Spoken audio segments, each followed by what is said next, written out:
What is up, everybody? Welcome back to Real Estate Uncensored. We have a phenomenal guest here today. We're talking about building influence, creating content in the real estate space. We've got Eric Cabral with us today. He's the host of a couple podcasts over in the real estate investor side. He's also an investor himself. He's an agency owner. He is active in the podcast space. We've got a bunch of stuff we're going to get into today. So if you're curious about podcasting, if you want to build relationships in your network, whether it's in your local community, if you want to build a network of investors, of people that have money so that they can fund your deals, like whatever the case may be, it doesn't matter whether you're an agent listening, whether you're an investor, or whether you're just a sales professional. This is going to be a good episode for you. So before we bring Eric in, we also have the evil bald ninja is here, Gene Volpe, with his brand new snazzy setup. He's looking very bald today, so he needs to. We need to get him a new lighting setup. The lighting needs to come up from below instead of from down from above. But that's neither here nor there. I appreciate the advice. I got some other things coming up from down below that you might be interested as well. Yeah, is that We'll talk about that after the show. All right, and then Greg, my esteemed colleague in the co-pilot seat where you so belong, far, far away from me. What's up today? Dude, a lot. It's a very foggy day. It's very cold. We took the dog for a walk. We're gonna go to Costco later. We're not gonna sure if we have enough time for Bed Bath and Beyond, but we're gonna see what we can do. But we're gonna spend our time with Eric here and learn a lot about investing and everything else. But Gene, I know I always call you the super bald ninja, but did you actually shave or not? So interestingly enough, I was going to bring that up. Anytime you say I look super bald, I know I'm you never 5 days in. But wait, now Matt says it today. I literally shaved today. I took it to the wood this morning. So what you're saying is that my eyes are far more accurate. Thank you. I appreciate we that. knew this. I was going to say I'm sorry. Much more astute. Well, I am the one that shows up to the show not drunk, so that's good. So are we did It's we lose Friday. Oh shit, we lost Matt. It is Friday. His reception sucks. Oh wait, and he's back. Well, see what I did is I got up on the roof there and I moved around the bunny ears, and then I touched a little bit of tin foil to the right bunny ear, so I'm back. Good. If anybody is under the age of 30, they will not get that joke. No, they won't. No. Wait, Eric, do you know what bunny ears are? Absolutely, man. I remember trying to get the dial on the television right in the middle because I think I might see somebody kissing, making out, and taking it to the next level.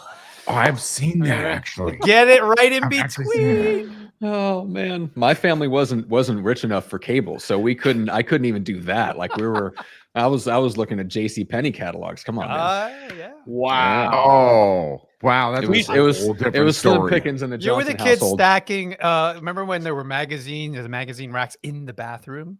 And there was always a Victoria's Secret catalog somewhere in someone's bathroom. I don't know what you guys are talking about. I have no idea what you guys are talking about. Although I will tell you that if you remember when Cinemax came out first, and they would put in there, me and my cousin would be 10 years old, and we would look through the TV guide, and it would say boobs. And we'd be like, there it is. That's the one we're watching tonight. That's the one. All right, this podcast has degenerated faster than I expected it to. We were telling dad jokes behind the scenes, and then we hit record, and we're thinking, oh, we're going to have a nice recording, and then immediately we start talking about porn. So, okay, let's jump back into porn. reality. It's just poor man's porn. It's just women underwear and weird shit. Sure, but anyways, yes, like we digressed. So Eric, what does your daily look like your life look like right now? When you run into somebody that maybe there's a client, maybe they're a fellow investor, whatever. I know you said you weren't super active, at least in looking at new stuff right now, new investments. So what does your daily life look like? So when we're not talking about rabbit ears or trying to hack our way through something we shouldn't be watching.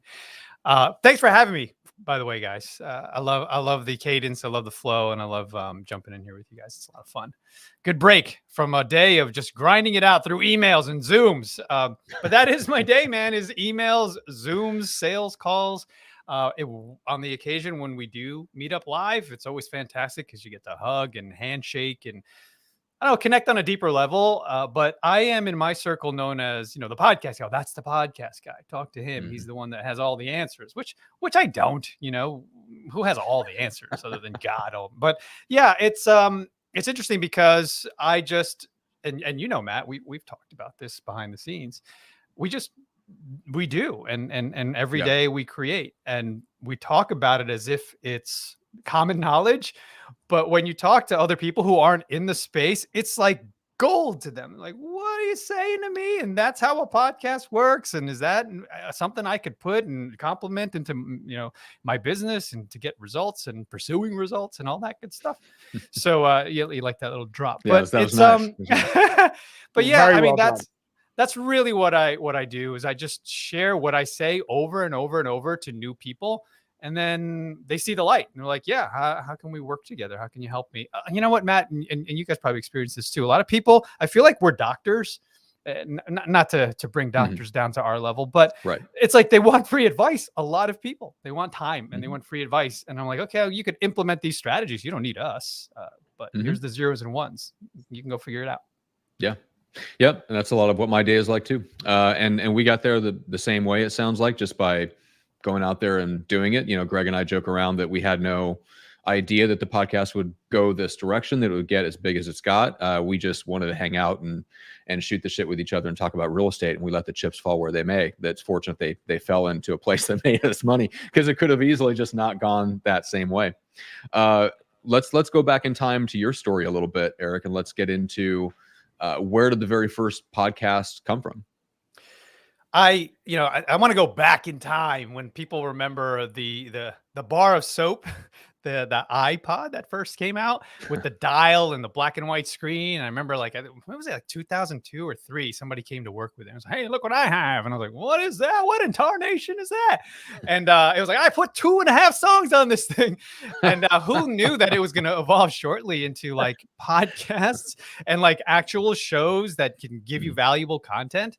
I remember when I first got my iPod Shuffle and I started listening to like the Nerdist podcast just for pure entertainment. Oh my God. Yeah. Dude, I loved that show. And I think it was one of the only ones I listened to. And that's all I knew about podcasts, like in 2004, 5, 6, whatever it was. And then eventually when I got into real estate, probably around 2017, I discovered Bigger Pockets, and that was my university. That was the place for me to go to get as much knowledge as soon as possible, because I really wanted to become an investor overnight.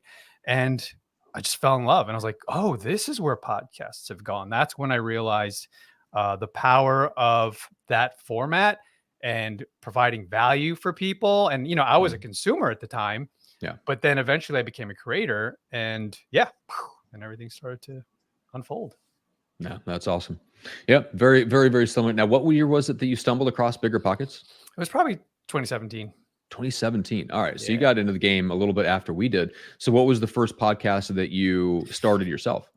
For me, what I thought you were going to ask, what was the episode? Here's what I recommend for anyone who's new, like you're an investor, you're an agent, you're thinking about potentially getting into podcasts and how can it help, or you want to gain information on investing.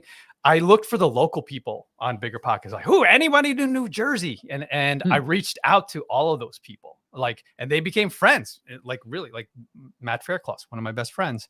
And nice. I didn't know that that was the cool thing. And the difference between radio and podcast is you can actually reach out to these people. Holy crap. Yeah. And they want to be friends. They'll have coffee. They'll give you free information. So that was really cool. But then, I was consuming and learning and educating myself through podcasts. And at some point in time, as I started to build this thought leadership platform, which was somewhat by design, but then also organic, I would get a lot of people in my network because I started to host networking events locally in Princeton, New Jersey. Okay. And people would say, what do you do? You're a creative guy. You have an agency. You're an investor. Which one? And I'm like, I do all of that. And I was like, maybe I need to create one thing that's not a website, not just a website. I'm like, why don't I create a podcast so that I could say, hey, go listen to the podcast. And that's where you get an idea of what I'm doing. So what were you doing in the agency world before you jumped into the podcasting? Was that all the video stuff? No, so that's originally where I'm from. That's where I cut my teeth. That's where I grew up, was New York City ad agencies. And then eventually one gig brought me out to Princeton, New Jersey, and I never left. It was all in pharmaceutical. They have more money than God. So I was like, sure, I'll stay. They're like, hey, can you stay? It was supposed to be a 3-week stint and it ended up being 9 years. So that's what happened. We built an agency in-house for one of the big pharmas. From 5, there were internally 5 people doing creative designs and graphic design and direct mail and billboards and whatever it was, a little bit of digital at the time. And then it exploded to up to 150 over the course of, I don't know, several years. Wow. So, yeah. So I became known as the dude that was part of that growth, from 5 to 150. And I started jumping from pharma company to pharma company, all in the top, 10, 12. And they're like, hey, can you do that for us? Or we're starting to do that. I was like one of the, like the NBA, I was like, oh, one of the dudes that was part of the championship team. Come on in and help us win a championship. Yeah. Yeah, that makes sense. I was just watching something the other day about how that's how most coaching positions are hired. It's like, hey, you were the number 2 guy at something that took off. Let's lure you away and get you hired. All right. So you come out of that, you start looking at your own thing. Like you start basically sending people to the podcast. It's almost like a catch-all, right? In terms of like not having to explain which one you do. How do you explain to somebody now what the hell you do? Jeez. I keep it as simple as possible, guys. I'm like, hey, what do you do? And how do you do it? I'm like, we create podcasts for people who don't know where to start. We help you get there and help you iterate and create something. And then if you have a podcast or we create one with you, then we do it on a weekly basis for you, whether it's 1 episode a week or 2 episodes a week. That's what we do. And it's a partnership at that point because, we've had clients up to 3-4 years now. So once you create one, it doesn't end. You know relatively quickly if it's not for you. Like that's what we call pod fade, right? 8-9 episodes and you're done. Yep. But a lot of our clients, they understand the power of it and they allocate marketing dollars for that. And they say, okay, this is what we're going to spend this year. And we're all in, we're committed 12 months. Yeah. And then once that ball gets rolling, you're like, I can't let this go. This is amazing. Yeah. And just in the, like, maybe go big picture for a second, not just specifically about podcasting, but you mentioned just like the thought leadership angle. What has it done for you just to consistently put out content online, every week for the last, I don't know, what is it, 4 years? Yeah, roughly. It's created a thought leadership platform, not just for me, but like the halo effect, right? People that are within my organizations, people that I associate myself with within the real estate investing space. And, being able to walk into a room, in the right room, and being known as, that's the podcast guy. That's what it's done for me, which is great. That's really hard to accomplish. And it happens over time when done right. And being consistent with your messaging and being consistent with the value that you're providing people, it starts to reverberate. It starts to reach more and more people. And then you can really begin to leverage that because now you have a reputation that you can use to leverage and build and help other people. That is true. Yeah. I mean, Gene, we were just talking offline, I think yesterday, just about how even though you feel like you don't worry too much about the consistency of your message necessarily, you just show up and talk and let the chips fall where they may, but you consistently get recognized for being on the show. No, it's crazy. I had a conversation with another counterpart like right before we got on this, and I was explaining how I shy. It's not that I don't. I mean, I've literally said, "Don't call me." Right? Like how many times on the show I'm like, you're like Matt Johnson's like, Gene, tell us how to get in touch with you and why would we use you? And I'm like, you wouldn't. I'm too busy. And people still will call. Like it is crazy. And Eric, I do these events with real estate agents where I was saying to Matt, I'll actually be at an event waiting to go on stage to speak to the public, and I'll have people mosey up next to me and be like, "Are you the evil bald ninja?" And they only know me like that from this show. Like I don't promote that anywhere, right? So I automatically know. Like, yeah, you listen to the show. Like Greg's been calling me that for 5 years, and it's amazing. But yeah, like the power of it, if you do it consistently and you start and you offer enough value to your audience and they stick around long enough, it definitely creates a presence of like, I'm not worthy sometimes. Like I'm embarrassed when people recognize me out. I'm like, oh, that's you actually watched my shenanigans on that show, you know? It's funny, but it's great. It's is it surreal to get recognized in person, Eric? It is. Yeah. Right. Absolutely. It's kind of, it's a little scary, to be honest. And I appreciate, the Microfamous brand because, before that terminology went out there, people would think of, the Oprahs, the Tony Robbins, the big dogs, the people that have personal brands. But then eventually social media created and allowed us to create our own versions of that. And, being Microfamous can mean anything to you. I don't know your exact definition, Matt, but it's like, for me, being recognized in the right circles, I can live with that. I love that. I'm not the type of person that wants or desires, going into a Walmart. Yeah. That's my little drop. Like, I'm a regular dude, man. I go to Walmart, but like, it's going there, Leonardo DiCaprio can't go to Walmart, right? He'll be mobbed, but like, it's cool to go to a real estate conference and be recognized. It's cool to not so cool. If you see me at the urinal, please don't wait at the sink for me to come like that. That's a little weird, but yeah, being able to leave your local circle, because for me, I'm like a New Jersey, New York dude. But I was in Miami at the 10X conference a few years ago, and someone came up to me like, huge fan. And I was like, that's so cool. But then it got a little creepy. and then they were following me, and I was like, where are we going? And I ended up being in their car. And I'm like, are they kidnapping me right now? Where are we going? Seriously? Yeah. It was weird. It was cool. It was cool as hell, though. Just that was the first instance. I didn't know how to take it in. But yeah, the first instance of micro fame is cool and scary at the same time. Yeah, it's so one of the guests that we had on the show before, I think this was before, and guys, correct me if I'm wrong. I think this is before the Microfamous book came out. So it's not what I would have meant by it, because I work with a lot of coaches and consultants, and they need a bigger audience for this to work. But he just mentioned offhand, it's like, the goal is basically just to be Tom Cruise famous to a database of 150 people. Yeah. As like a residential agent, or if you're an investor and you have a network of capital and stuff like that, that's all you need. You don't need to be famous. Like, you don't have to have millions of eyeballs on your content online. And yeah, like that, to me, that's where we've gotten off, just in the pursuit of Gary V, Grant Cardone numbers, is that what you ended up with was a whole lot of Gary V and Grant Cardone clones putting out the same exact type of content, right? Like doing all the same things, talking the same way, like as if that was the secret of their success. And it strips them of their own individuality. Like, why would you do that? The goal isn't to be another Grant Cardone clone and talk the same way he does and put all the same content out. The goal is to be your own thing and be famous to the people that are in your own circle. So I always love that analogy of, especially for like residential agents and investors and people like that. Like, we don't need a ton of people. We only need to be Tom Cruise famous to like our database, essentially. Now, if you're in coaching and consulting and you're selling stuff, you need to have an audience of, let's say, 5,000 to 10,000 people. And as long as they're the right people, then you're set. That's enough to run.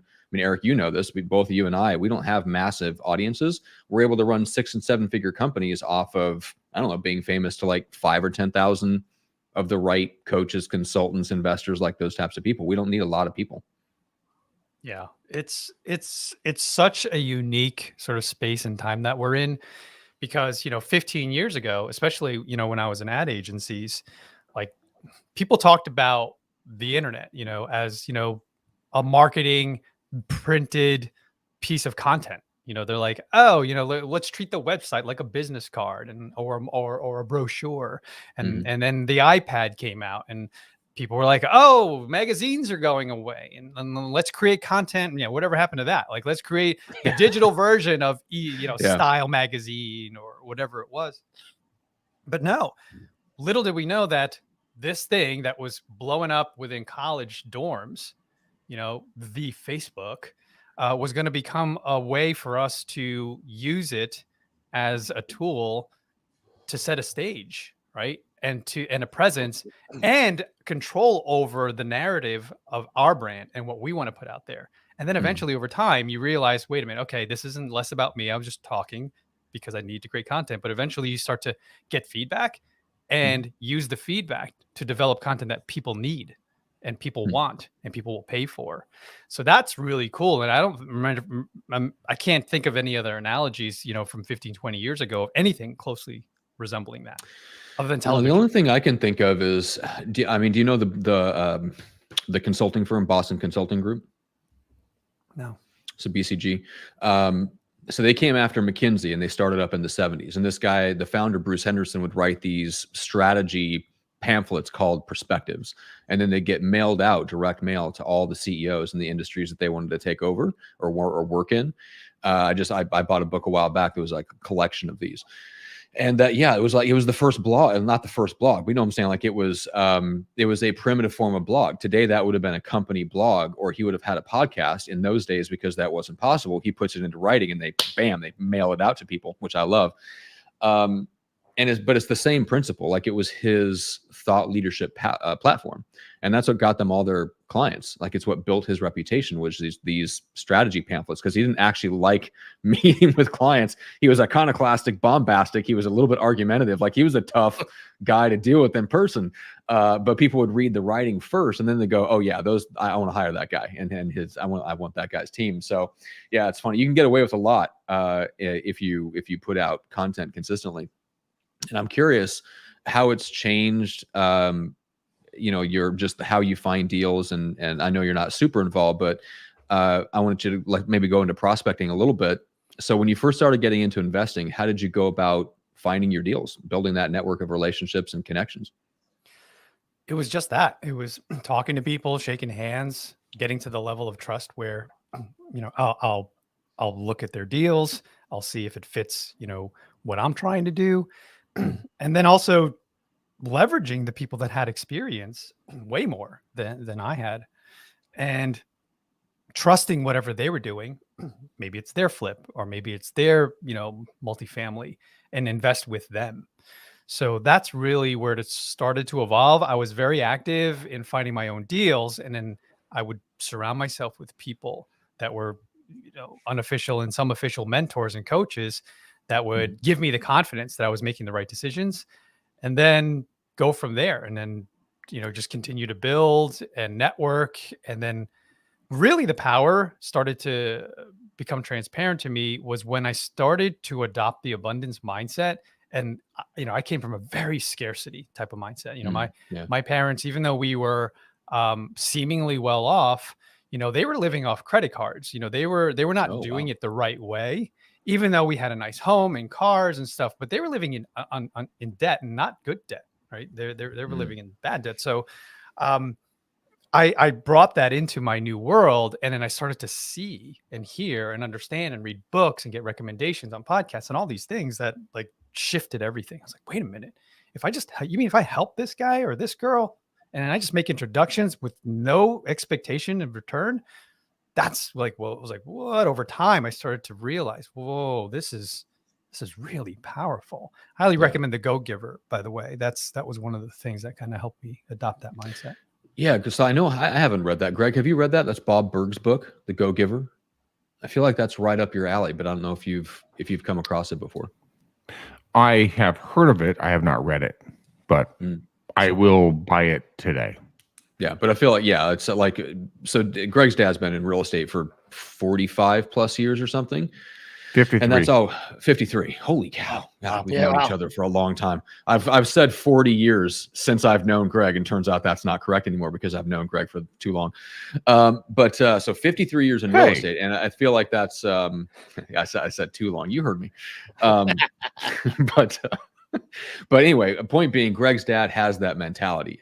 So I think Greg is one of those people that grew up steeped in that giving first mentality. I mean, that's why Greg is the junior grandmaster, because his dad was the grandmaster and just had that relationship kind of first approach.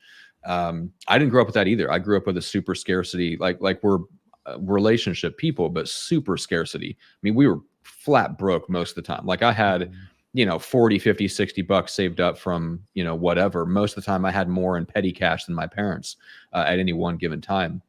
And so, I had to break a lot of that scarcity mindset stuff when I got into business, and relationships was one of the best ways to do it. I mean, I think one of the advantages that I've noticed and Alexander Thomas, who's watching, says, Go Givers, great book. Bob Berg, the author, is the best. So yeah, we need to have Bob on the show. And that made me lose my train of thought temporarily, but I will regain it. Tony says, this is why I don't like the live feedback. Tony says, video podcasts allow people to be voyeuristic to you so they're safe and you eventually become familiar with them. That's true. Breaks down a lot of barriers quickly. That is very true. Point being was that the relationship part. So one of the interesting things about whether if you have a podcast or if the other person has a podcast, there's a lot of connections and introductions that we've probably been able to make over the years that would have never happened if one of those two people that we're trying to connect didn't have a podcast. So I found that like podcasting like greases the wheels, so to speak, and it gives people an excuse to connect people who should meet anyway. But in the past, you'd have to go like, hey, you know, I think you guys might be able to do business together. I think you'd hit it off. I think maybe you could do a deal together, like whatever. If you can just say like, look, you got a podcast, he's a good guest, bam, go meet. And if if they hit it off, it's like, it's a bonus, but it changes the game because now you can introduce people and you can build that network of relationships if there's podcasting involved. And most of the time the answer is just, it's an automatic yes. It just changes everything. Yeah. When you have a podcast or if you guest, it's a little more challenging to be a guest and to find yourself on big shows. You know, it takes somewhat effort and there's strategies behind that.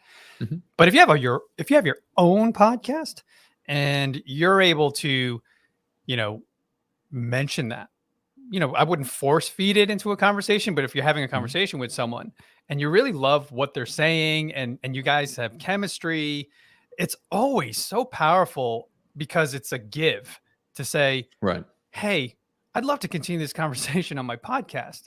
And it's like you said, Matt, 100% of the time, they're like, yes. Okay, 99% of the time, they'll say yes. Yeah. And the thing is, it's really such an opportunity. They never ask. Very rarely has someone asked me, what's your numbers? How many downloads? Like, oh, is it worth my time? And I'm like, okay, I don't want to talk to you. But the majority of people don't care.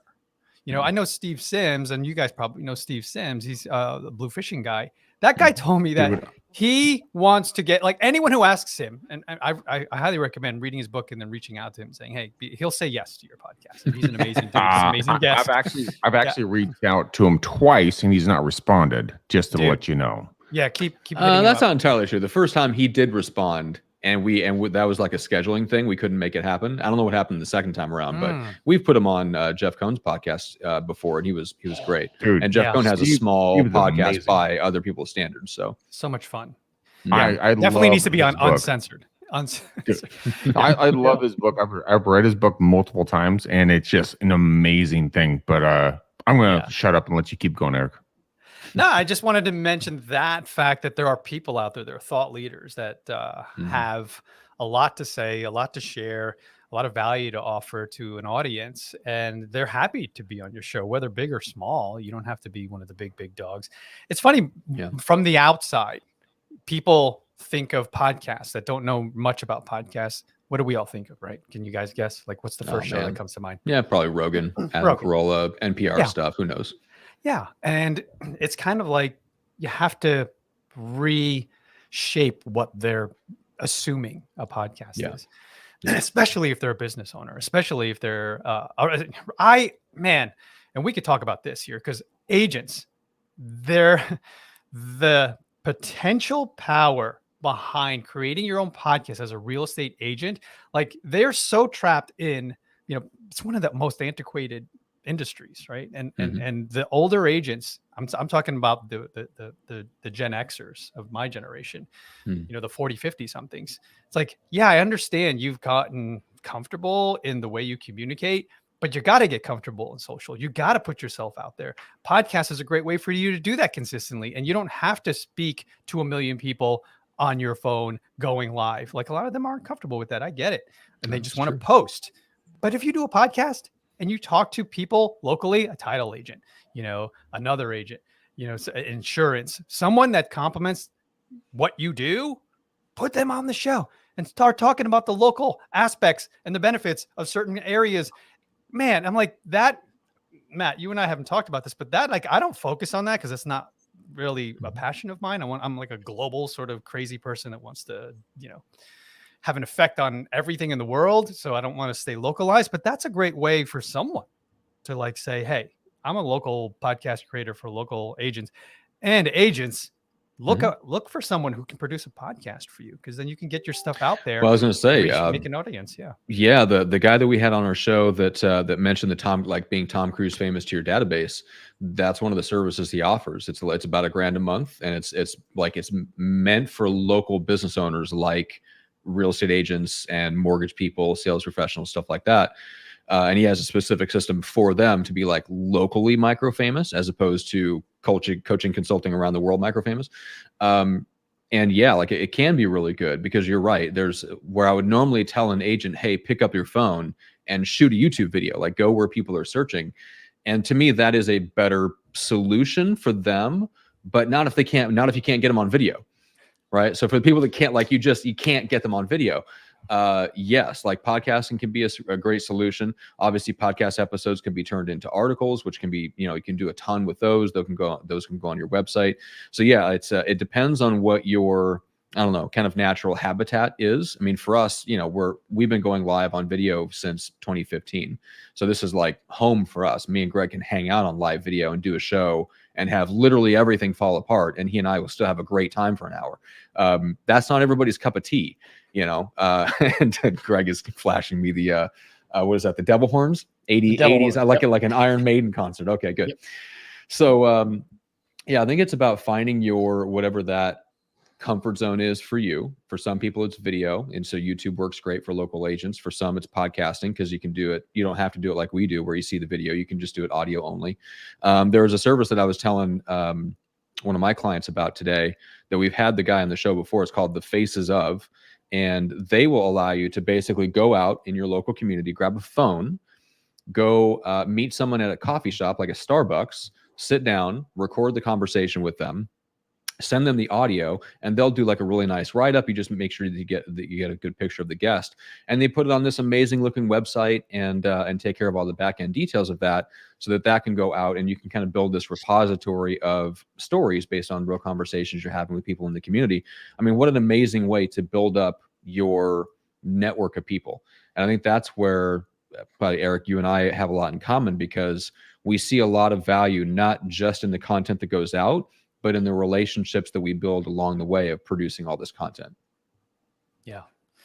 It's such a wonderful solution, and just addition to everything already in your tool belt, because now you have so many more opportunities, and also an accountability tool for you to say, right, hey, I need to create content. I need to start thinking, because creating content on a consistent basis is a muscle that needs to be exercised.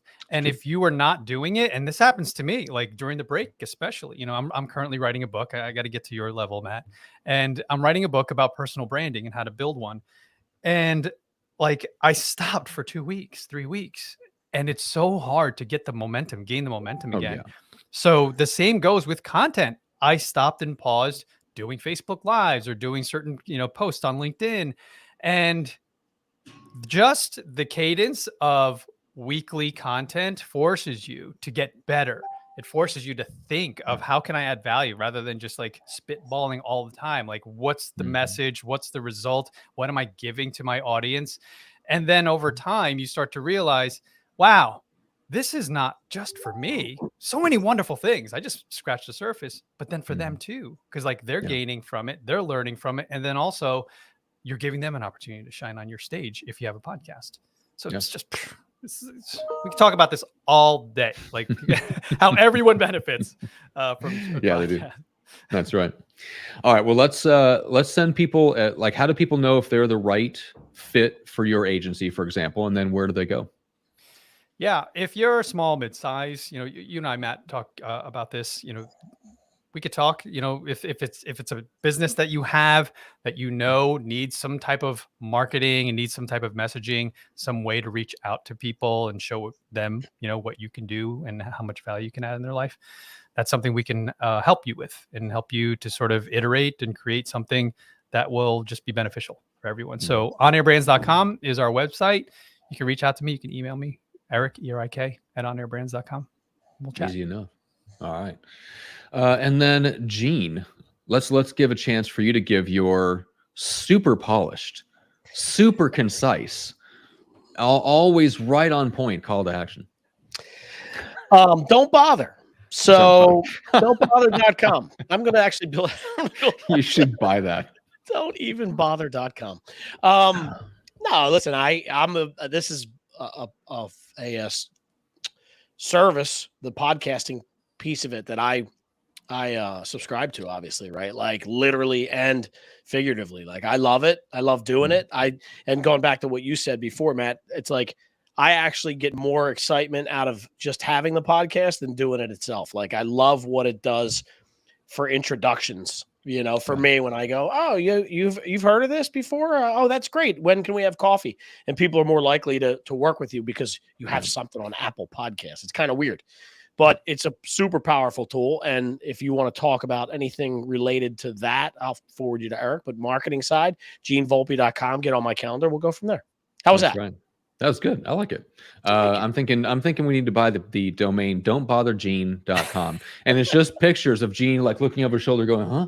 The evil bald ninja in character, in uniform. Exactly. In your everyday life, you they have the pictures of where they supposedly caught Sasquatch like wandering through his native habitat. That's what we need to find is a bunch of pictures of you just stumbling around, unexpectedly getting candid shots, and it's just the whole website is just filled with that. Listen, I'm going to tell you something real quick.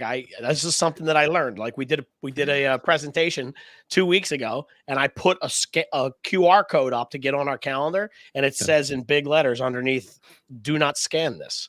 I find that it's like, Matt, if I had stuff in my fridge and I said, help yourself to my lunch, you would never touch it. If I go, if anybody touches my lunch, you're dead, you'll go in and eat my lunch. Like that's human nature. So don't bother calling me. I'm not interested in it.